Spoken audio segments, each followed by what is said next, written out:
vlog! Welcome back to my vlog. Isang magandang gabi sa inyong lahat mula dito sa Lasak City. At ito na mga pa-issue ngayon na pinag-uusapan, pinagchichika ng mga chikadorang chismosa sa social media, mga karag-karag na kung saan na-late ako sa kaganapan. Actually, kahapon pa to nag-trending sa sa mga ganap sa mga chismisan, mga karag-karag. Kaso tinabi ko siya kasi nga busy ako sa aking pangkaboyan showcase. Ngayon, bakante na yung oras ko kaya makipag-chismisan na ako sa inyo at magandang talakayan to mga karag-karag dahil sa nangyari ng mga balita na lumabas about kay April Smith na hindi na daw siya tutuloy sa nalalaban sa Miss Charm 2026 at maging pambato ng Pilipinas. Kaso nga talagang binigyang tuldok agad ni April Smith mga karag-karag na walang katotohanan, na fake news ang lahat ng mga kumakalat na mga pa-issue sa kanya. At kung saan ito nagsimula ito sa pag-check sa social media account ni April na kung saan naka-follow siya kay Vice President Sara Duterte at ang panawagan ng mga ibang beauty pageant lovers sa social media na dapat i-unfollow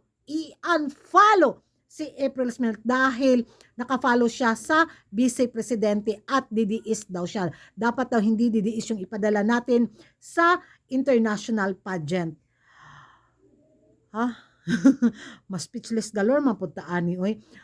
Sa personal na buhay ng mga kandidata, sa personal na choices nila sa kanilang buhay, labas na tayo doon na mga fans, mga beauty pageant lovers. Kung sino man yung kandidata, kung anong kulay ng politiko yung sinusuportaran niya, labas na tayo, di ba? Choice niya yun, respetuhin natin. Gaya yung pagrespeto natin sa ating mga ganap sa buhay, sa mga desisyon natin sa buhay, dahil tayo naman yung nasusunod. Alam ko na bawat isa sa atin dito may kanya-kanyang kandidato na sinusuportaran pagdating sa politics, di ba? Kaso nga beauty pageant ito, ilabas natin 'yan, di ba? Doon tayo makisawsaw sa sa politics, doon sa ibang pahina ng ating mga ganap sa buhay. Pero sa beauty pageant, wag naman nating murderin yung kandidata natin na kesyo sinusuportaran niya ang administrasyon, sinusuportaran niya ang Vice Presidente, ang mga Duterte, dapat wag nating idamay, di ba? Parang ang hirap naman nun sa isang kandidata na lalaban sa international pageant na ganun yung ibabato. Kasi personal na na desisyon niya yan. Personal na paniniwala at paninindigan niya yan. So respetuhin natin. Yun yung nakakadismaya rin. Kasi once na malaman nilang, ay Duterte supporter ka, BBM supporter ka, ayun na. Para bang criminal ba ako? Yun yung nakakasama din ng loob bitaw pag malaman ng kapwa mo na ay bakit yan yung sinusuportaran mo, ay hindi yan, ganito yan. Tapos pag malaman din na ito yung sinusuportaran mo, ay wala na, aawayin ka na. Yung pwede naman na maging kalma ka lang, nasa gitna ka lang, nakikinig, nanonood.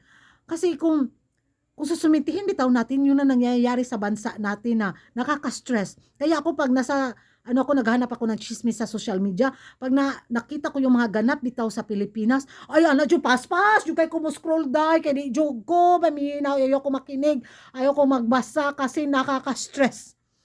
Dami ko ng problema sa buhay, dami ko ng stress sa buhay, tapos dumagdag pang makabasa ka ng ng mga politiko na, huy, mabuang ka. Kaya, bahala mo diyan, magwalahan mo. Hoy, naunsa ba ni oy? Kaya pa ba natin to mga Pinoy? Kaya pa ba ng Pilipinas na bumangon? Dahil parang mapaspislis juga. Parang gustong ay ambot oy. Tapos yun nga yung nangyari kay April nung ma-check ng mga ibang beauty pageant lovers na nakapalo siya kay Vice President. Yun yung giggle factor ng mga ibang fans na hindi rin sumusuporta bitaw sa kandidatong sinusuportaran ni April. Para bang dapat ba talagang sugurin? Dapat ba talagang yung kandidata natin na ay hindi ka pwede, bawal kang lumaban, kaya gagawa na lang ng mga pa-issue bitaw. At good moves yung ginawa ni April na tinuldukan niya agad.